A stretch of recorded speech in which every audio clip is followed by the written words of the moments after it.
Eu acho que nas últimas 5, 6 semanas, quando a dieta começa a apertar mesmo, nas últimas 6 semanas já é complicado. E nem gosto de preparar ninguém quando estou a competir. Sim. Ou seja, Acabas por perder foco. preparar alguém no sentido de preparar alguém para competir mais ou menos na mesma data. Ora, preparar alguém que está a fazer um bulk, ou, tranquilo, ou que vai competir depois de mim 2 meses, ou assim, tranquilo. Agora, acho que faz-me confusão, mas admiro ao mesmo tempo quem tem essa capacidade. Eu consigo fazer e até consigo manter-me em preparação durante muito tempo e tranquilo. Pois. Mais das pessoas, isto acaba tudo por ser um potencializar daquilo que tu já és. Eu refiro-me aqui mais à parte da química, né? Se és um indivíduo já impulsivo, mais nervoso, aquilo vem trazer Vem ao de mais cima. à tona, né? Sim. Ele é super calmo, então não é a química que vai... Sim, é assim, eu também fui ficando calmo, acho eu, conforme a idade, e não é que seja muito ano, mas conforme a idade, acho, porque já fui mais impulsivo. Eu, quando era com os meus 20 e tal anos, era mesmo muito impulsivo. E mesmo em relações e tudo, era mesmo... Explodias, claro. A gente com a idade vai... E acho que comecei a ganhar uns skills a nível de controle de pessoal muito diferentes. Mas ainda Hoje em dia sentes apenas controlas, é isso?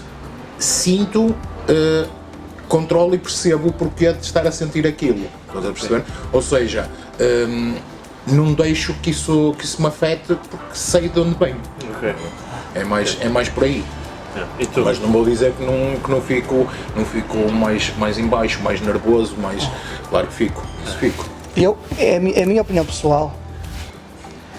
Há pessoas que dizem que é mais a parte da química que afeta. E eu tenho uma opinião, posso estar de acordo ou não. A essência do ser humano é a essência do ser humano. Sim. A gente pode saber controlar, mas a essência, pode ser mais explosivo, menos explosivo. Por vezes, os mais explosivos conseguem-se controlar um pouquinho mais e os mais sossegados. Não há um padrão, podem explodir. Portanto, não acho que não há um padrão. Não é? Mas eu acho que com o passar do tempo e com a experiência que a gente vai adquirindo e também com as pessoas que nos rodeiam, Correto.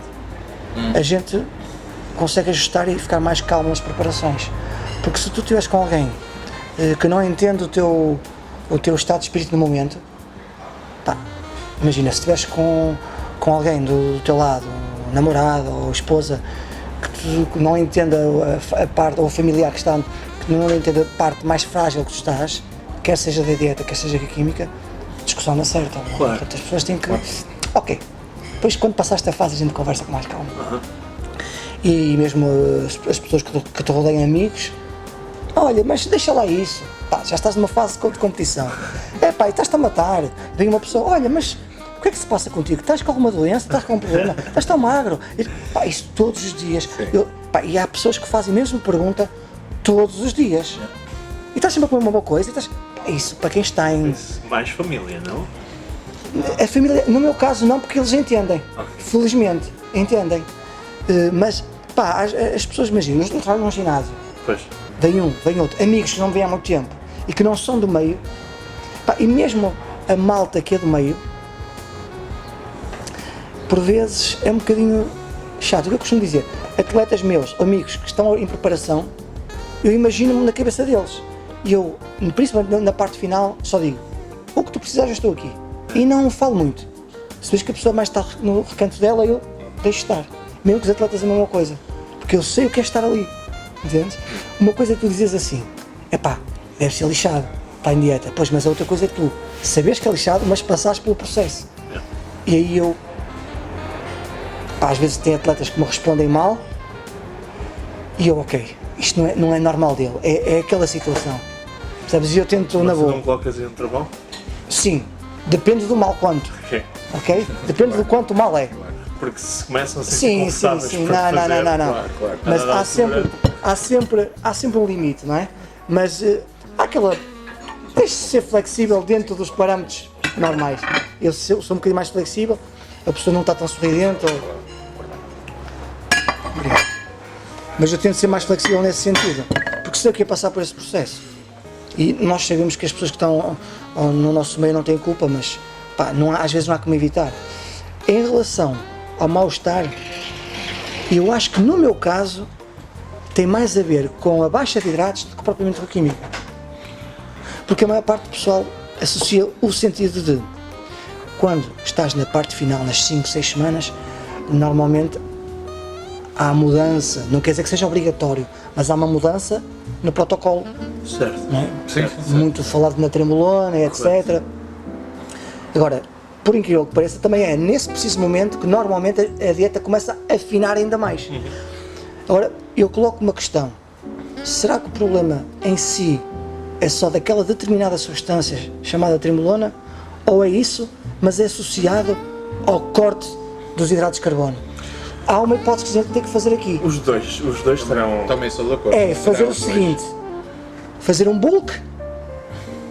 Experimentar a tremulona Isto parte, lembra- mas isto eu já lembra- o fiz, por isso é que eu te digo. Pois, Não, mas E eu nem sinto- preciso de ir para a trembolona. eu não preciso sinto, disso. por exemplo, a trembolona mesmo em bulk, eu sinto a trembolona. Mas, eu por nunca exemplo, fiz em há bulk. outro Nunca tipo- fiz em bulk. Há outro tipo de drogas que já não as sinto. Por exemplo, o NPP. Pois. Eu até nunca pensei que se pudesse sentir o NPP a nível de humor e tudo. Já o Tiago já o sente. Claro, não há. Ou seja, não há ali um Qualquer padrão. coisa que me suba o anabolismo em mim é suficiente. Até um determinado nível de testosterona para mim é suficiente para me deixar diferente. Óbvio, consigo lidar, mas eu noto que se tu fizeres alguma coisa que eu não gosto, Pois. minha Fica mais primeira reação, sensível. por exemplo, eu fico. Os teus instintos primitivos ficam mais à flor da São pele. primitivos mesmo. É. Quando estás a lidar com clientes, com público, não te podes dar ao luxo de dizer tudo o que te vem à cabeça. Não pode. Não é? Nem a Até porque eles connosco. Nem tudo o que te vem à cabeça é certo, aquilo é fruto da emoção. Claro. Por isso é que o controlo é super importante. Ok, o que ele diz, estou a sentir isto, estou a pensar isto. Esta pessoa realmente merece que eu responda desta forma? Não, então acalma-te. E principalmente as pessoas que estão connosco, namoradas ou família, Vamos considerar as pessoas mais queridas, e a gente está um bocadinho mais à vontade e solta mais um bocadinho e não pode ser. Pois, que as consideramos como adquiridas já. A gente É. tem que se esforçar tanto para as verdade. manter próximas e acabam por ser as que pagam mais com essa proximidade. Não sei se gostas de vegetais. Gosto de vegetais, gosto. Opa, e é por isso que eu te Eu digo. penso aqui que foi isso que eu comecei a pensar já quando comecei a ter as minhas primeiras experiências com anabólicos. Foi que eu alterava-me, eu no trânsito era capaz de Claro. começar a bater no volante Pois, estão aí. e eu tipo a dar por mim a pensar, eu pareço um tolinho, eu estou a bater no volante para onde? E até passar isto para as relações, para a família. Claro. E pronto, até que cheguei a um ponto que tive que mesmo me mentalizar que tu é que fizeste essa escolha, tu é que quiseste, ou seja, tu é que tens que saber lidar com isto, não são as outras pessoas que vão saber lidar com o teu estado agora. Isso é super racional. mas nem há- sempre se lida. Mas há instintos que pá, a gente. O que acontece? Eu é tipo, faço 15 segundos depois, ei, o que é que eu fiz? Mas assim, sim. o facto de tu teres essa consciência, pá, não, Já é bom. já é bom. Agora, tu fazes, e depois de passar aquele processo, ou aquela situação, não tens a capacidade, mesmo em dieta e com química, de analisar as coisas, ou o orgulho também, não é? Isto é chato. Correto. Sabes quando é que eu senti maior a necessidade de controle, ou quando é que eu me dei mais conta, mais nessas situações do trânsito, né? Sempre que fiz desportos de combate. Quando estou a fazer desportos de combate, percebo que tu podes não dar nada por aquela pessoa. Se aquela pessoa sabe lutar, vais passar vergonha. É verdade. E quem já esteve numa situação de luta em baixo, quando tu estás a treinar desportos de combate, tem situações em que estás em baixo e que te falta ar, porque não tens caixa para aguentar e aquilo é o desespero total. Então eu começo a imaginar, não, eu tenho que ter cautela, Claro, porque claro. isto é muito fácil mandar cá para fora, mas quando chegarmos a vias de facto, a pessoa tem que saber. Sabes que também eu costumo dizer, lutas de rua são lutas de rua, não é? E às vezes Sim, assim. é lutas de rua, lutas de Mas rua. lutas de rua é uma coisa, quando tu deixas a raiva toda e seja da maneira que for, é da maneira que sai. Agora, desportos de combate é que é necessário mesmo esse autocontrole. Claro. E eu, se calhar, até esse autocontrole, eu pratiquei kickbox Desde E o instinto está aí. Se Eu tu estás pratiquei muitos anos a kickbox fazer desde luta, o instinto está aí. A qualquer momento sai. E cheguei a um certo ponto que abandonei, aos 15 anos abandonei, mas fui desde os 6 até aos 15. E aí trabalhava-se muito o autocontrole. Claro. Estás a perceber? E se calhar até parte desta consciência que eu tenho até pode partir daí, não quero dizer que a parte daí, mas pode partir daí. E eu consigo perceber de onde é que sai a minha raiva, ou seja, de que ponto é.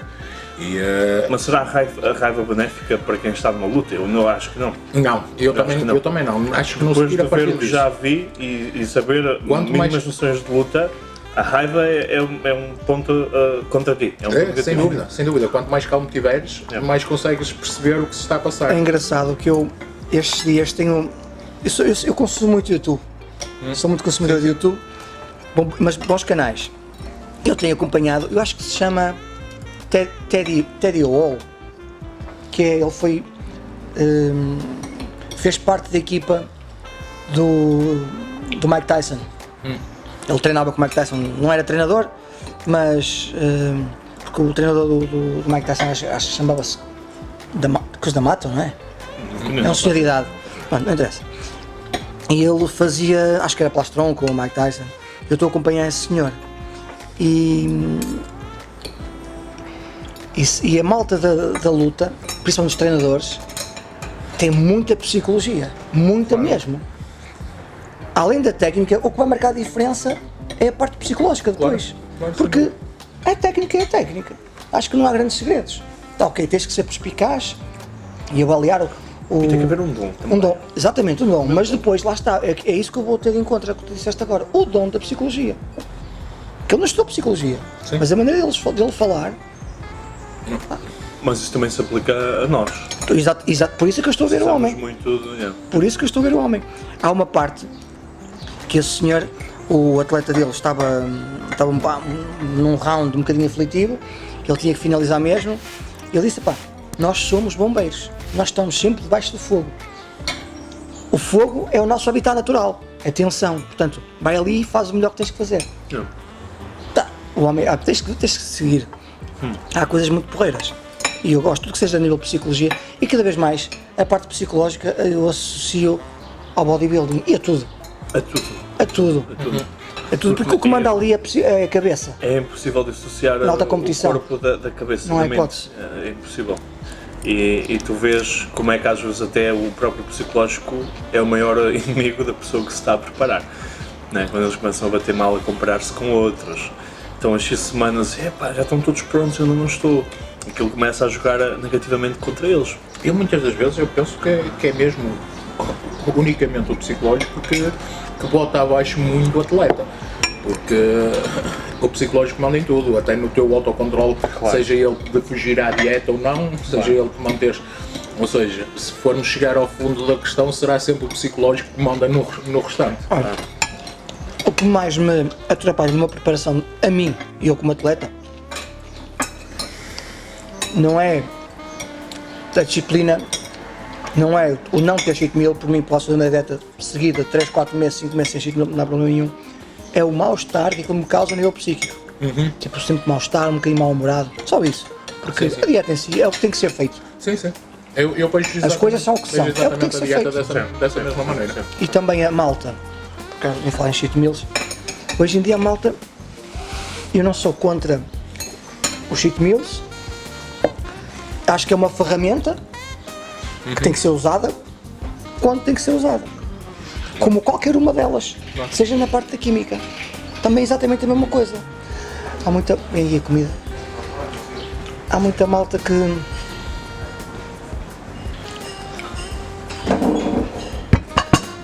uma vitelinha também, Bons trouxe coisa peitos para batata. Bons tem. Sim, depois os seus bolinhos. Ali eu não brinco em serviço, Brincar é no parque. entrar no parque. E o parque Primeiro vem os grandes. Os grandes. Não, serve tudo. Serve tudo. Vamos só Afastar colocar aqui um bocadinho, não é? Para não- o microfone. com o som bem aqui do lado, não é? Portanto, eu estava aqui a a dizer, eu não cheguei a comer isto, mas pronto. Como? Tirem vocês primeiro. Senão a comida vai ficar fria. Eu como bem frio. Mas tira. E achas que estamos todos Nós habituados estávamos a isso? falar acerca dos cheat meals, ok. A minha opinião acerca do cheat meal que eu digo, tem que ser usada quando tem que ser usada, se necessário, como a parte da química. Eu sou contra o uso de insulina. Eu sou contra o uso de X, de diuréticos. Eu sou contra... Não, eu costumo dizer o seguinte, são ferramentas que nós temos ao nosso alcance, que se a gente utilizar no timing certo, Sim. fazem a função delas. No timing certo, com as proporções certas. Correto. Não vamos demonizar a insulina, não vamos demonizar a tremulona, não vamos demonizar... Ok, a gente avalia o timing, a pessoa e calculamos o risco, claro. minimamente. Sim. E aí, portanto, não acho que hoje em dia as pessoas dizem isto é muito mau, a tremulona, a insulina, o diurético, o cheat meal, não, cada coisa tem a sua função. Claro. E cabe ao treinador, em feedback com o atleta, criar aquela simbiose, fazer as coisas Claro, sem dúvida. devidamente bem feitas no timing certo.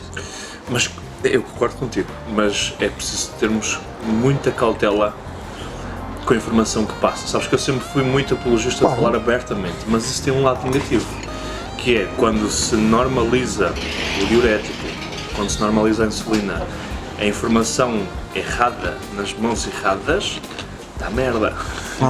Entendes? Então, o que é preferível? Vocês servirem-se, não? Criar-se uma imagem mais negativa desses três e a malta não usar e só usar quem realmente tem o conhecimento De modo preventivo. ou banalizarmos, sabes? É essa a questão, porque Servir, que é para não ficar, para não ficar frio. Está bem? Muitas das vezes eu acho que é o falar abertamente que leva a maioria do público a pensar que somos apologistas da utilização das coisas. E, ou seja, que somos apologistas da utilização das coisas e em altas doses. E Não tem nada a ver. Não tem nada a ver. E, mas sei precisamente que é essa a ideia que passa. Por isso, é que é importante na abordagem que nós temos nas redes sociais o falar de determinadas coisas e como falar, Claro. não é? Sim. Sabendo sempre que vai haver sempre uma alma que vai extrapolar aquilo que a gente diz. Exato. Sim. Obrigado. Mas daí já fizeste a tua parte, esclarecer como e o porquê das coisas. Sim. Não é? Exato. Agora isto é como tudo, vai haver um atleta que diz que é para tomar X e ele sobe, outro vai dizer para tomar X, ele desce, com medo. Portanto, isso aí já... olha, podemos pedir é um bocadinho de sal. Não é? Já podemos. Agora, Mas sim, são ferramentas. são ferramentas. O que é que. Qual é a comparação que tu consegues fazer do tempo em que começaste neste desporto e do tempo que passamos hoje? Ou seja, qual é a comparação que tu, a nível até da utilização de recursos? Já vou trazer sal, está bem? De recursos, Obrigado. achas que Molhinho das caras, para as caras se quiser, Ok. está bem? achas que se abusa mais hoje em dia, que se abusa menos? Olha, eu vou dar uma opinião em relação a abusar mais ou menos. Eu costumo dizer o seguinte, eu não durmo com os gajos, não sei. Claro. Eu não sei. Sim, também acaba por ser assim. Mas sabe-se mais ou menos o que é que cada atleta está a fazer. Partindo do por norma. princípio que O que eu acho aquilo que se fala é o verdadeiro. nos anos 90, Primeiro, que idade é que tu tens? 43, Ok. 43. Isto nos anos 90 90. e 2000, por aí fora, só que não sou muito constante a competir. Mas em relação a isso a gente vai lá. Sim. Ok. O que eu acho é que... Paulo, estamos bem? Estamos. Obrigado, Paulo. Obrigado. Tudo bom? Sim. Obrigada.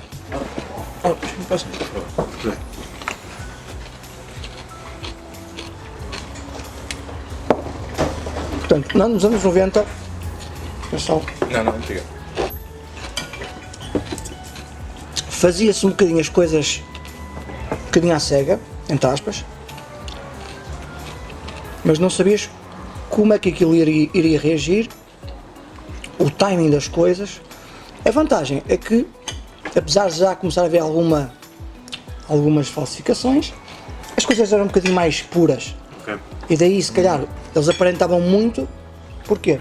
Porque o pouco que usavam era bom. Não quer dizer que não havia excessos. Claro, sim. Claro.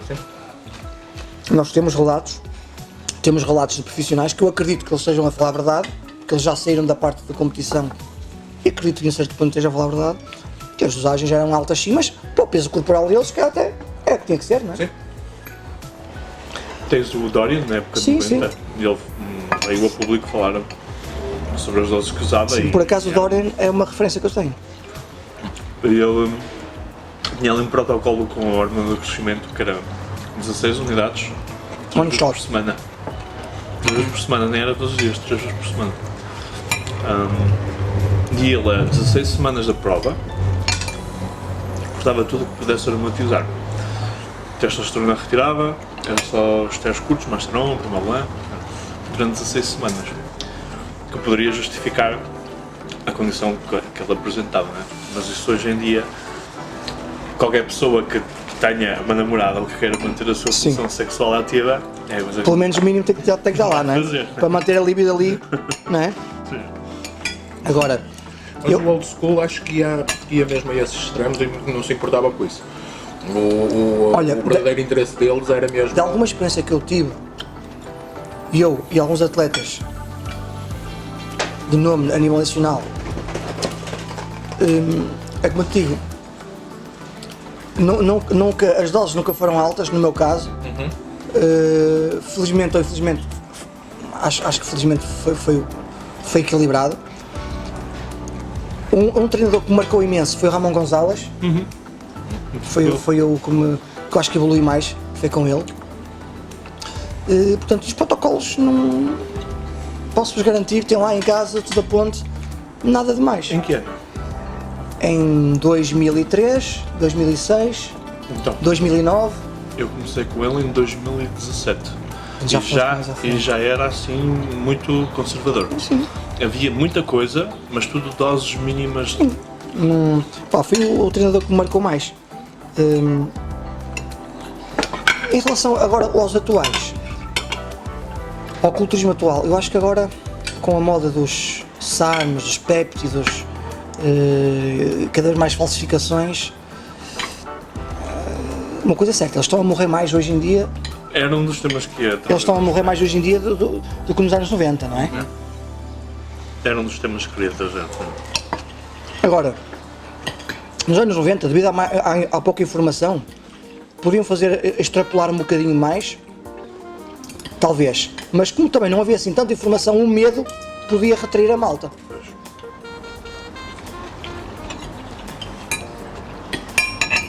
Agora, eu não estou a dizer que usavam menos, não é isso. Haverá de tudo, não é? É verdade tudo. Eu hoje em dia, acho que com a tal cena dos charmes, dos péptidos e etc, acho que a malta preocupa-se em fazer primeiro o básico. Não se preocupa em fazer o básico. E acho que o básico, e a partir daí sim, depois saltares para outro patamar. Mas assim, é como eu te digo, eu acompanho alguns podcasts e não sei, acho que os profissionais não têm nada a esconder. O Jay Cutler é outro, que não vê o fundamento nisso. O Aniran Bob, outro. Sim. É O verdade. Cris Aceto, outro. Portanto, pá, se a malta, Se fosse esse o segredo. não é? E já tive a oportunidade de acompanhar um protocolo do Jorge Farah, pá, e o homem, tipo, básico. Insulina, zero. Mas é isso. Eu já passei por vários justamente para perceber qual é a realidade lá fora. Dave Palumbo, Matt Jansen. Quem mais? Já me esqueci. Ramon Gonzalez. O Ramon tem muita escola do Milos, Mas o Milos já é diferente. O Milos.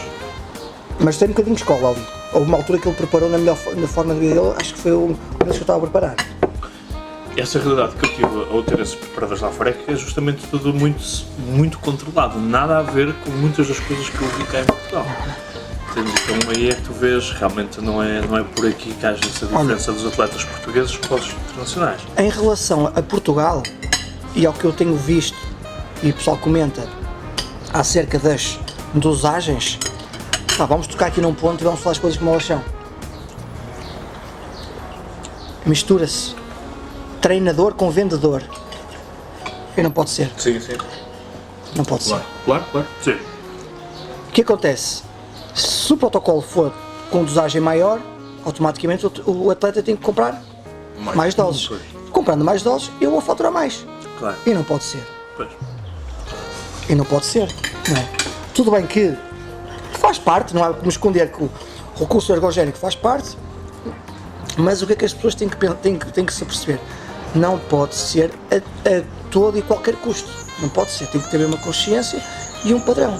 Porque é muito bonito. Tu vais ter sucesso meio ano, um ano, mas depois as pessoas vão comentar e os efeitos secundários vão aparecer e depois é só de pouca dura e não vale a pena. Eu prefiro que me digam assim, o Milton não arrisca tanto, é mais ponderado, do que dizerem, o gajo é um grande maluco.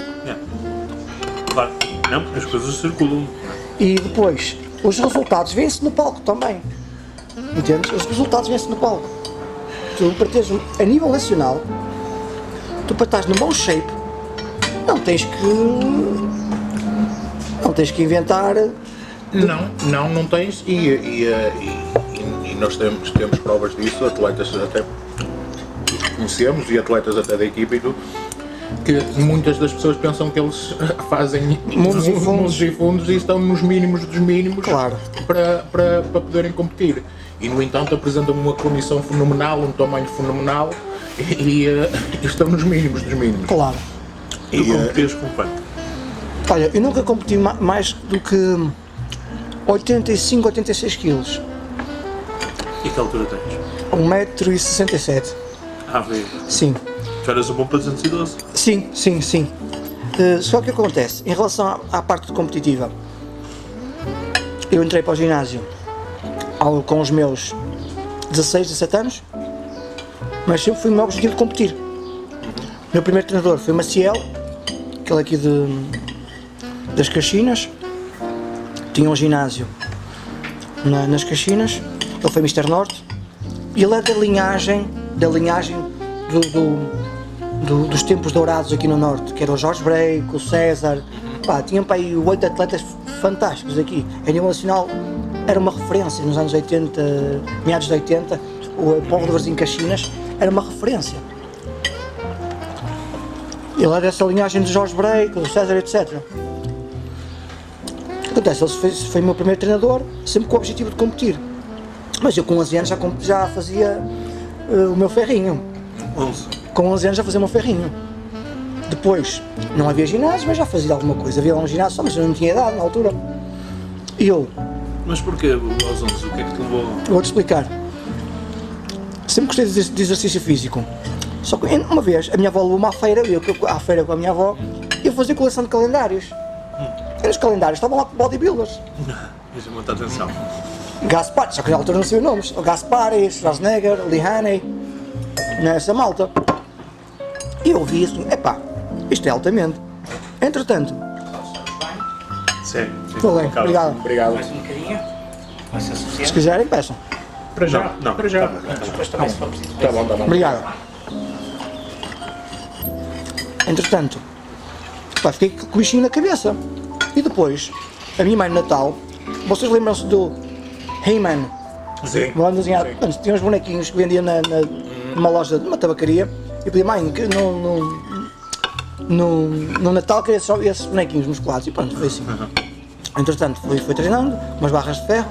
Uma ocasião cheguei a cortar uma mochila, os ganchos da mochila, que morava ao pé da praia, mais ou menos 7 minutos da praia.